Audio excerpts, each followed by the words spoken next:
மாண்புமிகு முன்னாள் முதலமைச்சர் எடப்பாடி கே பழனிசாமி அவர்கள். மாண்புமிகு பேரவைத் தலைவர் அவர்களே, ஒவ்வொரு ஆண்டும் மேட்டூர் அணையிலிருந்து சேலம் மாவட்டத்தில் உள்ள விவசாயிகள் பயன்பெறுகின்ற விதமாக மேட்டூர் கிழக்கு கரை வாய்க்கால், ஈரோடு மாவட்டம் மேற்கு கரை வாய்க்காலில் தண்ணீர் திறக்கப்படும். ஜூலை முதல் வாரத்திலே திறக்கப்படும். ஜூலையிலே மேட்டூர் அணையில் தண்ணீர் இல்லாத காரணத்தினாலே திறக்கப்பட முடியவில்லை. ஆகவே இப்போ தண்ணீர் மேட்டூர் அணைக்கு தண்ணீர் வந்து கொண்டிருக்கின்றது. சுமார் 83 அடி வந்து விட்டது. 14,000 அடி வந்து கொண்டிருக்கின்றது. ஆகவே நீர்வளத்துறை அமைச்சர் அவர்கள் மேட்டூர் கிழக்கு கரை வாய்க்கால், மேற்கு கரை வாய்க்கால் பாசனத்திற்காக தண்ணீர் திறக்கப்படுமா? அப்படி திறக்கப்பட முடியாத ஒரு சூழ்நிலை ஏற்பட்டால் ஒவ்வொரு ஆண்டும் குடிநீருக்காக 15 நாள் திறக்கப்படும். வறட்சியான காலத்தில் அதை தண்ணீர் திறப்பதற்குண்டான நடவடிக்கை மேற்கொள்ளப்பட வேண்டும். அதோட மேட்டூர் அணை நீர் நிரம்பிக் கொண்டிருக்கின்றது.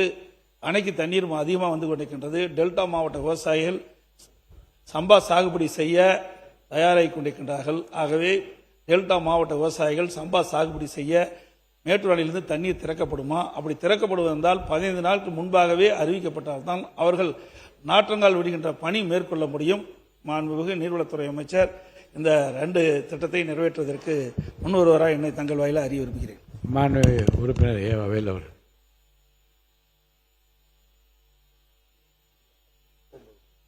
மாண்புமிகு பேரவைத் தலைவர்களே,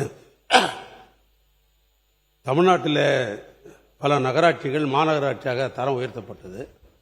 அதில் ஒன்று எங்களுடைய திருவண்ணாமலை ஆன்மீக நகரும் மாநகராட்சியாக தரம் உயர்த்தப்பட்டது. அப்படி தரம் உயர்த்துகிற பொழுது ஒரு மாநகராட்சியின் சுற்றி இருக்கிற ஊராட்சிகளை அதில் இணைக்க வேண்டிய ஒரு சூழ்நிலை.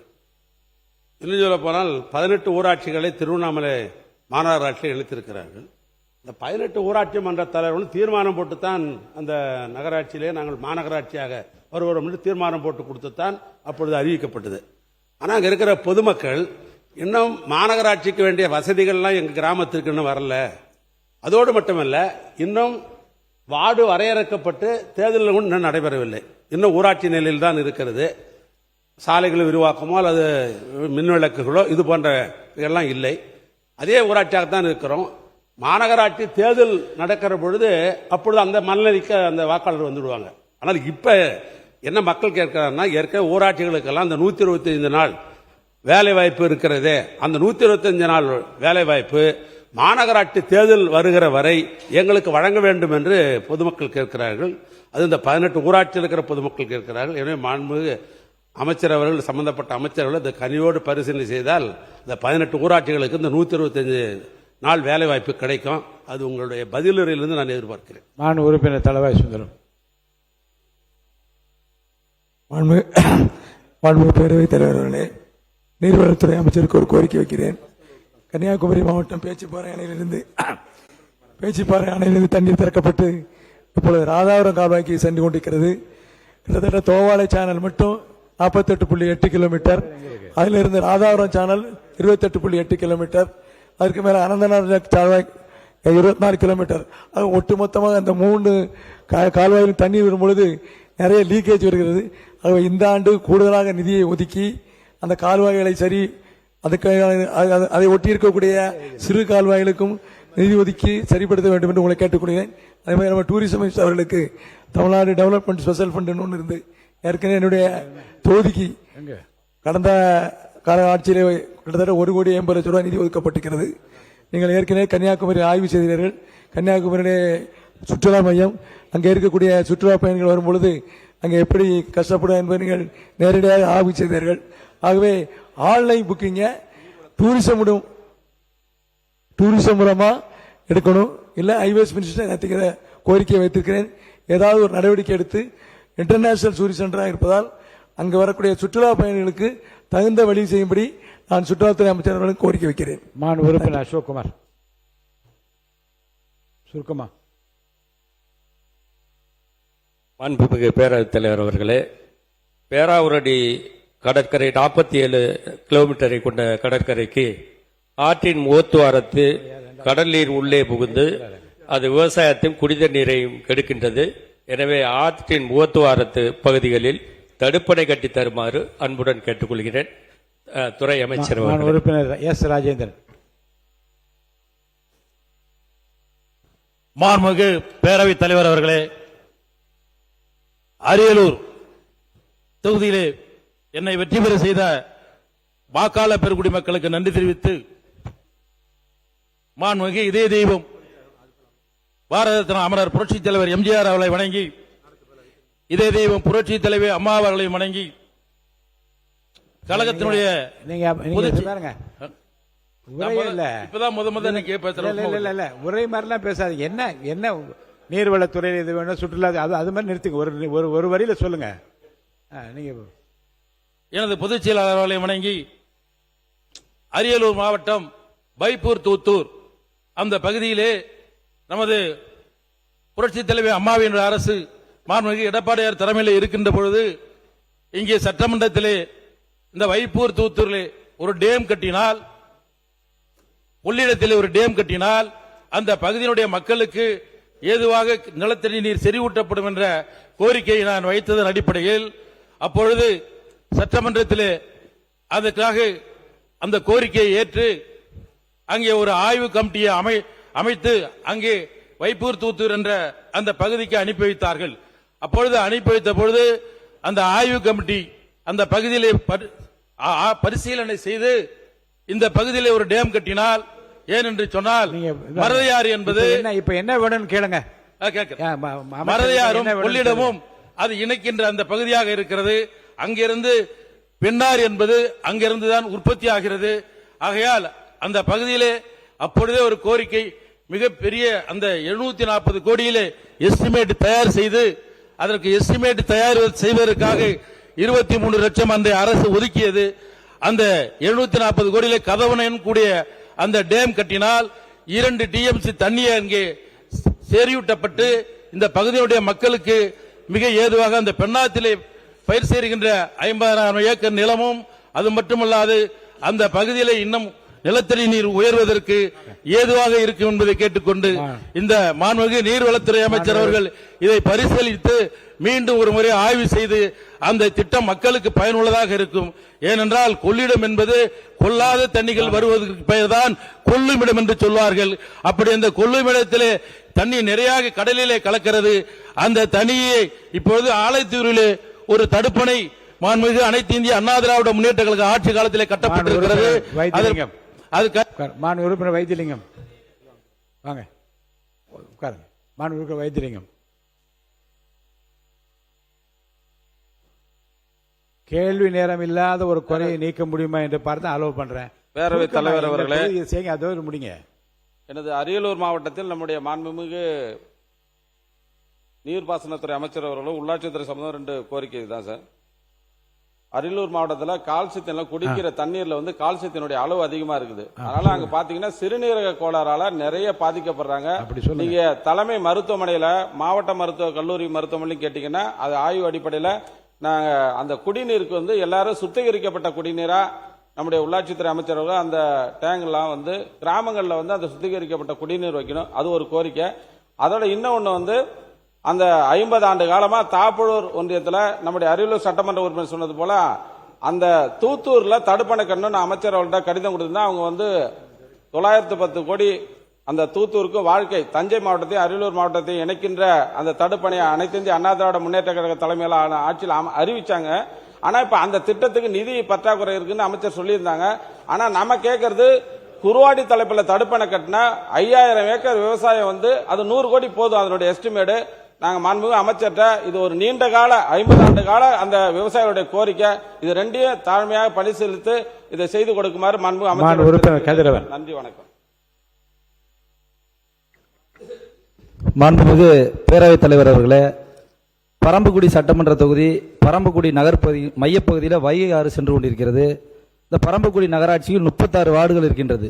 36 வார்டுல வலதுபுறம் 10 வார்டு, 26 வார்டு இடதுபுறம் உள்ளது. பரம்பக்குடி பகுதியில் அந்த நகர்பகுதியில் கிட்டத்தட்ட 1 லட்சத்துக்கு மேற்பட்ட மக்கள் வசித்து வருகின்றார்கள். அங்கே நிலத்தடி நீர் மிகவும் கீழே சென்றது. ஒவ்வொரு வீட்டில் இருக்கக்கூடிய அந்த போர்வெல் வந்து தண்ணி இல்லாமல் மக்கள் சிரமப்பட்டு கொண்டு இருக்கின்றார்கள். இதனால் பரம்பக்குடி அந்த வைகை ஆற்றின் குறுக்கே ஒரு தடுப்பணை கட்டி பரம்பக்குடி மக்களுடைய அந்த குடிநீர் தேவையை தீர்த்துமாறு கேட்டுக்கொண்டு இன்னும் ஒரே ஒரு கோரிக்கை பெறுத்தது. பரம்பக்குடியினுடைய வைகை ஆற்றின் இருபுறமும் வந்து சர்வீஸ் ரோடு போயிட்டு இருக்கு. பேரவைத் தலைவர், இந்த சர்வீஸ் ரோடு அமைத்து கிட்டத்தட்ட 15 ஆண்டுகளுக்கு மேலாகிவிட்டது. அந்த சர்வீஸ் ரோடு வந்து இப்ப குண்டும் குழியுமாகி மக்கள் செல்ல முடியாத சூழ்நிலை இருக்கின்றது. அந்த சர்வீஸ் ரோட்டை புறணமைத்து இப்ப தெளிச்சாத்தல் சொல்லு வரை இருக்கக்கூடிய அந்த ஈசிஆர் வரைக்கும் அந்த சர்வீஸ் ரோட்டை நீட்டிப்பு செய்து ஒன்று பேரவைத் தலைவர்களே, அதே வைகாற்றின் குறுக்கே நம்முடைய சிவகங்கை மாவட்டத்திலிருந்து நயினார்கோயிலிருந்து வரக்கூடிய வாகனங்களாம் பரமக்குடி நகரின் மையப்பகுதி செல்வதனால கடும் போக்குவரத்து நெரிசல் ஏற்படுகிறது. இதனால் எமனேஸ்வரத்திலிருந்து ஜீவா நகரிலிருந்து காக்காத்தோப்பு வரை உயர்மட்ட மேம்பாலம் அமைத்து தருமாறு மாண்புமிகு பேரவைத் தலைவர் வாயிலாக மாண்புமிகு நீர்வளத்துறை அமைச்சரும் கேட்டுக்கொள்கிறேன். நன்றி. உறுப்பினர் முனைவர் திருமதி தாரகை அவர்கள். மாண்புமிகு பேரவைத் தலைவர் அவர்களே, இன்றைக்கு எங்களுடைய சுற்றுலாத்துறை அமைச்சர் எங்களுடைய மாவட்டத்தை சார்ந்தவர்னால கேட்கிறோம். இன்றைக்கு கேரளாவானது சுற்றுலாத்துறையில் மிக சிறந்து விளங்குவதற்கு காரணமாக இருந்தது. அதோடைய captions this God's own country அப்படிங்கிறது. என்ன வேணும்னு கேளுங்க. அதை தான் சார் சொல்றேன், அதை தான் சொல்றேன் மாண்புமிகு பேரவைத் தலைவர் அவர்களே. நாங்கள் இப்ப என்னன்னா இன்னைக்கு அதே போல தமிழ்நாட்டில் இன்றைக்கு அதே கன்னியாகுமரி மாவட்டம் வந்துட்டு சுற்றுலா தலம் நிறைந்த ஒரு மாவட்டம் ஆகும். இங்கே முட்டம் என்ற ஒரு ஊரில் ஏற்கனவே தமிழக அரசால் முன்னால் கட்டப்பட்டிருந்த அந்த பில்டிங்ஸ், அந்த சுற்றுலாத்துறை சார்ந்த கொஞ்சம் பில்டிங்ஸ் எல்லாம் இருக்கு. அதை நாங்க என்ன வெல்னஸ் டூரிசம் கன்வெர்ட் பண்ணி இப்ப யாருமே வர்றது கிடையாதுங்க. அது ஒரு வெல்னஸ் டூரிசம் பிளேஸா கன்வெர்ட் பண்ணனா இதுல ரெண்டு இது இருக்கு. ஒன்னு வந்துட்டு ஆயுர்வேத மெடிசனை வந்து ஆயுர்வேதிக்கு நம்ம இம்ப்ரூவ் பண்ணலாம். அது ஒரு டூரிஸ்ட். இன்னைக்கு ஃபாரினர்ஸ் அட்ராக்ட் பண்றது டூரிசம், ஆயுர்வேத டூரிசம் எல்லாம் தான். அதை இங்க கொண்டு வந்து எங்களுடைய மாவட்டத்தில் அதை செயல்படுத்த வேண்டும். அதே போல தமிழக அரசிடம் நாங்கள் கேட்டுக்கொள்வது என்னன்னா, இன்றைக்கு வெளிநாடுகளிலேயே என்னன்னா நம்முடைய மாண்புமிகு முதலமைச்சர் அவர்களுடைய சிக்னேச்சரை வந்துட்டு சிக்னேச்சர் பிராண்ட் அம்பாசிடர் மாதிரி ஒரு சிக்னேச்சர் ஸ்டைல வந்து கிரியேட் பண்ணி அங்க எடுத்திருக்கிறாங்க. அதே சிக்னேச்சர் ஸ்டைல வந்து முதலமைச்சர் என்சாண்டிங் தமிழ்நாடு அப்படிங்கிற இதுல எல்லாத்திலும் அவருடைய படத்தை போட்டால் வெளிநாட்டவர்களையும் இங்க ஈர்ந்து நமக்கு ஜிஎஸ்டி, ஏன்னா ஒரு ஆள் வர்றதா இருந்தா ஜிஎஸ்டி வந்துட்டு நமக்கு ஃபாரினர்ஸ் வரமா ஜிஎஸ்டி இது பண்ணும். எனவே இதையும் மாண்புமிகு முதலமைச்சருடைய நீங்களும் சுற்றுலாத்துறை அமைச்சரும் ஒரே கட்சி, ஒரே மாவட்டம், ஒரே ஒரு பக்கத்தில் இருக்கீங்க. நீங்கள் அதை பேசி தீர்த்து கொள்ளலாம். அவருடைய கவனத்துக்கு கொண்டு வாங்க. நிச்சயமா செய்து தருவார் மாண்புமிகு உறுப்பினர் செந்தில் செல்வன்.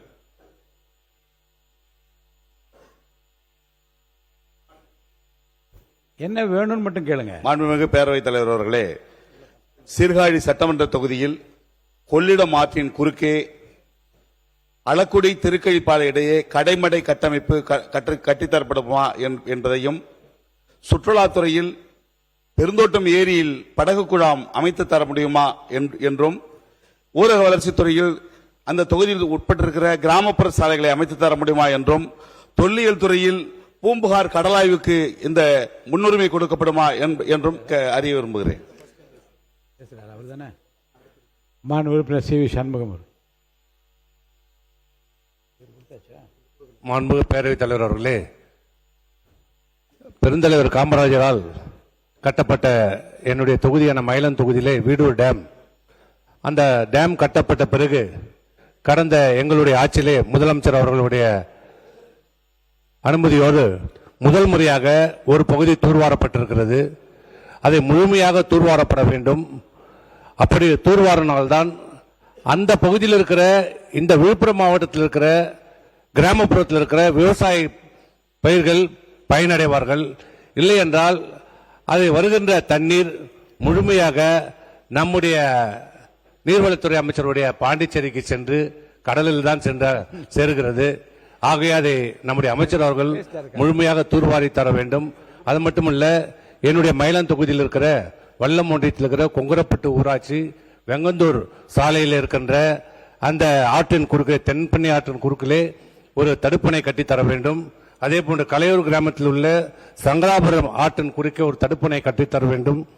செந்தூர் கிராமத்தில் அருகில் உள்ள சங்கராபுரம் ஆற்றில் ஏற்கனவே இருக்கிற தடுப்பணையை புனரமைத்து தர வேண்டும் என்று ஏற்கனவே தங்களிடம் நேரிலே சந்தித்து நான் மனு கொடுத்திருக்கிறேன். தாங்கள் ஆய்வு செய்வதாக சொல்லியிருக்கிறார்கள். கருணை கூர்ந்து அதை நிறைவேற்றி தருமாறு மாண்புமிகு அமைச்சர் அவர்களை உறுப்பினர் நித்யானந்தன் அவர்கள். மாண்புமிகு பேரவைத் தலைவர் அவர்களே, கொங்கு நாட்டின் 60 ஆண்டு கால கனவு திட்டம் ஆனமலையாறு நல்லாறு திட்டம் சென்ற ஆண்டு அரசுகள் அதிமுகவாக இருந்தாலும் சரி, திராவிட முன்னேற்ற கழகமும் அதற்குண்டான முயற்சியை எடுத்து வந்திருக்கின்றார்கள்.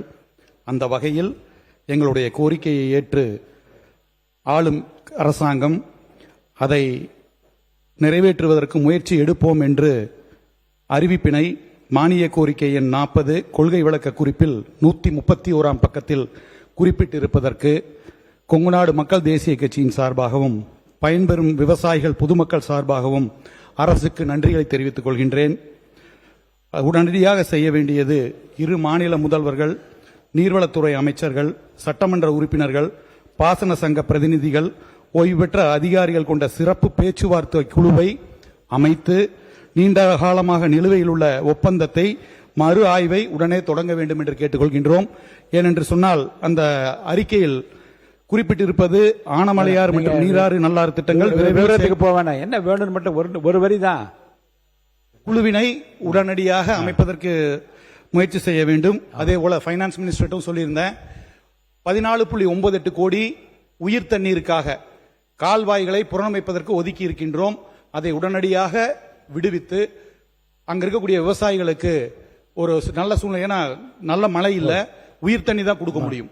அப்படி உயிர் தண்ணி கொடுக்க வேண்டும் என்று சொன்னால் கால்வாய்களை புறணமைக்க வேண்டும். அதற்கான அந்த நிதியை உடனடியாக ஒதுக்கி தருமாறு தாழ்மையுடன் கேட்டுக்கொள்கின்றோம். அதே போல இன்னொன்று, டூரிசம்ல மெடிக்கல் டூரிசம் நல்ல வாய்ப்பு இருக்கு நம்ம தமிழ்நாட்டிற்கு.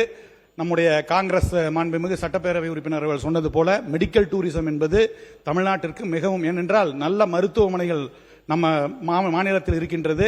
அதையும் நீங்கள் கன்சிடர் பண்ணணும். அதே போல லாஸ்ட் கோரிக்கை லஸ்கர் அப்படின்னு சொல்லுவாங்க. அதாவது அந்த டேம்ல இருந்து வெடிய அந்த ரைஸ் ஆகிற அந்த லெவலை எல்லாம் பார்த்து மானிட்டர் பண்றவங்க கிட்டத்தட்ட அவர்களும் அலுவலகத்தில் இருக்கிறவங்க 3500 பேர் இருக்காங்க அந்த லஸ்கர் கேட்டகரியில. அவர்களுக்கு இன்னும் பணி நிரந்தரமோ அந்த ஊதிய உயர்வு தற்காலத்துக்கு தகுந்தபடியோ ஏற்பாடு செய்யாமல் இருக்கின்றது. அதையும் மாண்புமிகு நீர்வளத்துறை அமைச்சர்கள் எடுத்துக்கொள்ள வேண்டும் என்று கேட்டுக்கொண்டு அமர்கிறேன். உறுப்பினர் திரு தென்றல்குமார். மாண்புமிகு பேரவைத் தலைவர் அவர்களே, என்னுடைய வேலூர் மாவட்டம் கேவிக்குப்பம் சட்டமன்ற தொகுதிக்கு உட்பட்ட அகரஞ்சேரி கூடநகரம் இடையேயான பாலாற்றின் குறுக்கே ஒரு உயர்மட்ட மேம்பாலம் அமைத்து தருமா இந்த நம் அரசு என்று நான் கேட்கிறேன். அது மட்டும் இல்லாமல் வடார்காடு மாவட்டம் திருவண்ணாமலை தண்டாரம்பட்டு அருகே அகரம்பட்டு பள்ளி மற்றும் தொண்டாமுனூர் இடையேயான உயர்மட்ட மேம்பாலம் 2025ஆம் ஆண்டு 18 கோடி ரூபாய் செலவில் கட்டப்பட்டது. கட்டி 5 மாதத்தில் நீர்வளத்துறை சுற்றுலாத்துறை பற்றி தான் நீங்க அதை பற்றி எந்த சொல்லலாம். அடுத்து 5 மாதமாக ஒரே நிமிஷம் 5 மாதமாக அந்த நீர் வெள்ளத்தில் அடித்து சென்றது. நேற்று கூட அமைச்சர் சொன்னார், முன்னாள் அமைச்சர் சொன்னார், அது நிறைய பாலத்துக்கு பெயர் வைத்திருக்கிறோம், விருது கொடுத்திருக்கிறோம். அதற்கு உறுப்பினர் திரு நீங்க பாருங்க, இந்த 2 கோரிக்கை இந்த இருங்க, நீண்ட நெடிய விவாதத்தில் பல உறுப்பினர்களுக்கு அவர் தொகுதியில் உள்ள நீர்வளத்துறை மற்றும் சுற்றுலாத்துறை பற்றிய பிரச்சனை, கலை பண்பாட்டுத்துறையை பற்றி இருந்து அதை பற்றி ஏதாவது ஒரு கேள்வி நீங்க ஒரு வரியில் சொல்ல நல்லா இருக்கும். மற்ற விவரங்கள்லாம் வேண்டாம். இல்ல நீர்வளத்துறை பற்றி இருந்தா சுற்றுலாத்துறை பற்றி சொல்றீங்களா, கலை பண்பாட்டுத்துறை தமிழ் வளர்ச்சி சொல்லுங்க, அதை பற்றி சொல்றீங்களா? உறுப்பினர் மதார் பதருதீன் அவர்கள் ஊரக வளர்ச்சி சுருக்கமா உறுப்பினர்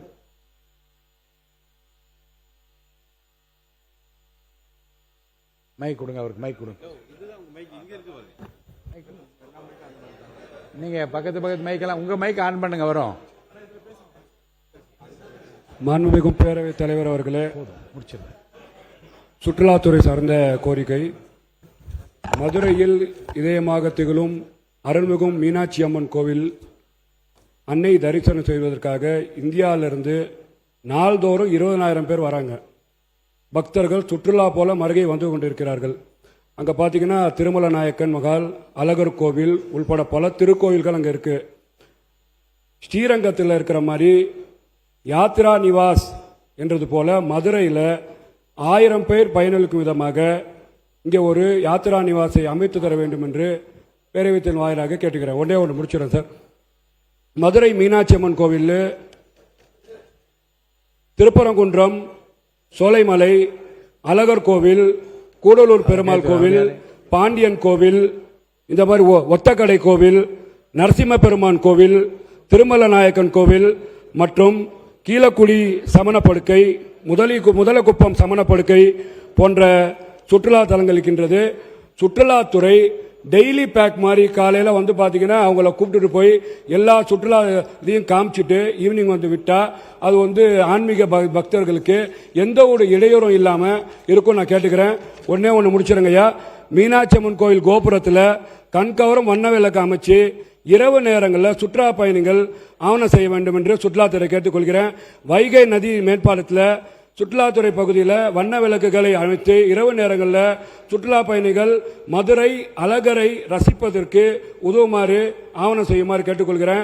மதுரை ரயில் நிலையம் மற்றும் விமான நிலையங்கள் ஆகிய இடங்களில் முக்கிய சுற்றுலா பகுதிகளை குறித்து டிஜிட்டல் பலகைகள் சுற்றுலாத்துறை வைக்க வேண்டும் என்று கேட்டுக்கொள்கிறேன். மதுரை கிழக்கில் உள்ள வண்டலூர் கனமலை சுற்றுலாத்துறை மூலம் மேம்படுத்த வேண்டும் என்று கேட்டுக்கொள்கிறேன். இதுதான் துறை சார்ந்த இது. மாண்புமிகு உறுப்பினர் திரு எம். கருப்பையா அவர்கள். நன்றிங்க. நீளமான பேச்சுக்கு அனுமதிக்கல. என்ன வேணும்னு மட்டும் ஒரு வரி மாண்புமிகு பேரவைத் தலைவர்களே, நீர்வளத்துறை, சுற்றுலாத்துறை.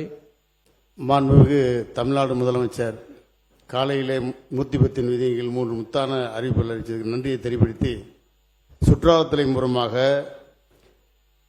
நமது குட்லாடம்பட்டி சுற்றுலாத்தலமாகுவதற்கு அதை கருத்துருவெல்லாம் பெறப்பட்டு அது அப்படியே நிற்கிறது. அதனால் சுற்றுலாத்தலமாக அது மாண்புமிகு அமைச்சர் அவர்கள் அமைத்தரும்படி மாண்புமிகு தங்கள் வாயிலாக கேட்டு அமர்கிறேன். மாண்புமிகு கடற்கரை ராஜ் சார், இதுவரைக்கும் பேசாத உறுப்பினர்கள், வாய்ப்பு கிடைக்காத ஒரு புதிய உறுப்பினர் தான் நான் செலக்ட் பண்றேன். மாண்புமிகு பேரவைத் தலைவர் அவர்களே, கடந்த ஜனவரி மாதம் எங்கள் மாண்புமிகு முன்னாள் அமைச்சர் ஐபி அவர்கள் எங்கள் மாவட்டத்திற்கு கலைஞர் கனவு இல்லம் 1000 வீடுகள் ஒதுக்கி கொடுத்தார்கள். அதிலே எங்கள் மாவட்டத்திலே வீடுகள் கட்டி முடிக்கப்பட்டது. அது குறிப்பாக எங்கள் சாத்தூர் தொகுதியிலே சாத்தூர் ஊராட்சி ஒன்றியமும் வெம்பக்கோட்டை ஊராட்சி ஒன்றியத்துக்கு 200 கொடுத்தாங்க. வீடுகள்லாம் கட்டி முடிக்கப்பட்டது. இன்று வரை இன்னும் 10 பைசாவோட பில் வாங்கல. மாண்புமிகு அமைச்சர் அவர்கள் அது உடனே தகுந்த ஏற்பாடு செய்து பில் கிடைக்கிறதுக்கு ஏற்பாடு செய்வோம். மாண்புமிகு உறுப்பினர் கார்த்திகேயன்.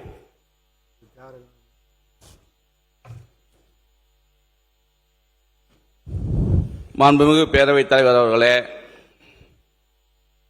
தினசரி கையை காமிச்சுக்கிட்டே இருக்கேன். 102வது நாள் தான் நீங்க அனுமதிச்சிருக்கீங்க. எங்களுடைய மானிய கோரிக்கையில நான் சார்ந்திருக்கின்ற மதுரை கிழக்கு தொகுதிக்கு உட்பட்ட கிழக்கு ஒன்றியம் மற்றும் மேற்கு ஒன்றியத்தில் 54 ஊராட்சிகள் இருக்கின்றன. அந்த 54 ஊராட்சிகள்ல நிறைய கிராமங்கள், சிற்றூராட்சிகள் இருக்கின்றன. அதிலே ஏழை மாணவர்கள் கல்வி பயில்வதற்கு கிட்டத்தட்ட 3 முதல் 4 கிலோமீட்டர்கள் நடந்தே வந்து போயிட்டு இருக்காங்க. காரணம் என்னவென்று கேட்டால், அந்த கிராம சாலைகள் அனைத்தும் 3 மீட்டர் அகலத்தில் சின்ன சாலைகளாக இருக்கின்றது. அந்த சாலைகளை அகலப்படுத்தி இருவழி சாலையாக மாற்றித்தர வேண்டும் என்று மாண்புமிகு நீர்வளத்துறை அமைச்சரிடம் என்னுடைய வேண்டுகோளை வைக்கிறேன். அதே மாதிரி மாண்புமிகு சுற்றுலாத்துறை அமைச்சரிடம் ஒரே ஒரு வேண்டுகோள். மதுரை யானமலை ஒத்தக்கடை மிகப்பெரிய பிரசித்தி பெற்ற இடம். அந்த இடத்தை சுத்தி பூங்கா அமைத்து அதை ஒரு சுற்றுலா தலமாக மேம்படுத்த வேண்டும் என்று கேட்டு வாய்ப்புக்கு நன்றி விடைபெறுகிறேன். நன்றி, வணக்கம். தியாகராஜன். மாண்புமிகு பேரவைத் தலைவர் அவர்களே, ஊரக வளர்ச்சித்துறை சார்பாக இதுக்கு முன்னாடி இருந்த ஆர்டி மினிஸ்டரும் சரி, அதுக்கு முன்னாடி இருந்த ஆர்டி மினிஸ்டரும் சரி, அதுக்கு முன்னாடி இருந்த ஆர்டி மினிஸ்டரும் சரி, ஒரு விஷயம், செங்கல்பட்டு மாவட்டம் செங்கல்பட்டு தொகுதி காட்டாங்குளத்தூர் ஊராட்சி ஒன்றியத்துக்கு உட்பட்ட கொண்டமங்கலம் ஊராட்சி டு மல்டோசபுரம் செல்லும் சாலை 15 ஆண்டுகளாக சீரமைப்பு படாம இருக்கு. அந்த ஊராட்சியை சேர்ந்த மக்கள் என்ன பாவம் செஞ்சாங்க?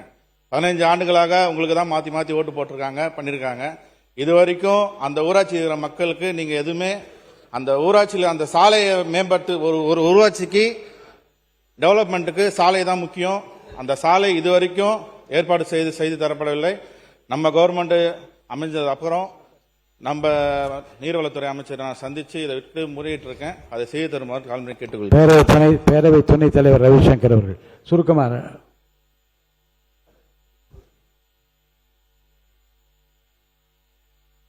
மாண்புமிகு பேரவைத் தலைவர் அவர்களே, நான் சார்ந்திருக்கின்ற துறையூர் சட்டமன்ற தொகுதிக்கு ஏற்கனவே பச்சைமலை என்கின்ற ஒரு சுற்றுலா தலம் கடந்த ஆட்சியாளர்களால் அறிவிக்கப்பட்டு விட்டது. அதே போன்று சின்ன ஏரி என்கின்ற ஒரு ஏரி தான் அந்த தொகுதியின் முகப்பு வாயிலாக இருந்து கொண்டிருக்கின்றது. அந்த ஏரி தூர்வாரி கிட்டத்தட்ட 20 ஆண்டுகளுக்கு மேல் ஆகின்றது. இது ரெண்டுமே ப்ரொபோசல்ல இருக்குதுன்னு சொல்லி சொன்னாங்க. அதிகாரிகள்கிட்ட நான் கேட்டேன். அந்த சுற்றுலா தலத்தை அங்க ஃபுல்லா மலைவாழ் எஸ்டி மக்கள் தான் வாழ்றாங்க. அரசுக்கு வருவாய் ஈட்டக்கூடிய அனைத்து அம்சங்களும் நீர்வீழ்ச்சிகளும் வியூ பாயிண்ட்ஸும் உள்ள அந்த ஒரு பகுதிக்கு செல்போன் ஒரு பாயிண்ட் கூட கிடைக்காது. அங்க யாராவது நம்ம போயிட்டோம்னா நமக்கு ஒரு ஆபத்துனா கீழே இறங்கி வந்து தான் பேசணும். அப்பேற்பட்ட ஒரு ஏற்காடு மாதிரி மாற்றி அமைக்கக்கூடிய அனைத்து தகுதிகளும் நிறைந்த அந்த ஒரு பகுதியை பச்சைமலையை சுற்றுலா தலமாக அறிவிக்கப்பட்டும் அந்த பச்சைமலையில இருக்கக்கூடிய 4 ஒன்றியங்களில் ஒன்றிணைத்து ஒரு ஒன்றியமாக அறிவித்து அந்த பகுதியில் இருக்கக்கூடிய அனைத்து பழுதடைந்த சாலைகளையும் மருத்துவமனைகளையும் ஏற்படுத்தி கொடுத்து தருமாறு பேரவைத் தலைவர் வாயிலாக துறை அமைச்சருக்கு நான் தாழ்மையுடன் கேட்டுக்கொள்கிறேன். விவாதம் தொடர்கிறது. மாண்பு உறுப்பினர் எஸ்.எம். சுகுமார் அவர்கள். மாண்பு உறுப்பினர் எஸ்.எம். சுகுமார். மாண்பு உறுப்பினர் திருமதி சௌமியா அன்புமணி அவர்கள். மாண்புமிகு பேரவைத் தலைவர் அவர்களே, அதாவது ஒக்கணைக்கல் கூட்டு குடிநீர் திட்டம் phase 3 தயாராக இருக்கிறது. ஜைகா ஃபண்ட்ஸ், ஜப்பான் ஃபண்ட்ஸ் தயாராக இருக்குது. நடுவண் அரசனுடைய ஃபண்ட்ஸ் அதுவும் தயாராக உள்ளது. தமிழ்நாடு அரசு தன் பங்கை உடனே விடுவித்தால் அந்த கூட்டு குடிநீர் திட்டம், ஒக்கணைக்கல் கூட்டு குடிநீர் திட்டம் உடனடியாக தொடங்கப்பட்டுவிடும். அதற்கான ஏற்பாடுகளை செய்யுமாறு அன்போடு கேட்டுக்கொள்கிறேன். அடுத்தது தமிழ்நாட்டுக்கான மாநில நீர் கொள்கை, அதாவது தமிழ்நாடு ஸ்டேட் வாட்டர் பாலிசி 1994 உருவாக்குனது இன்னும் மேம்படுத்தப்படவில்லை.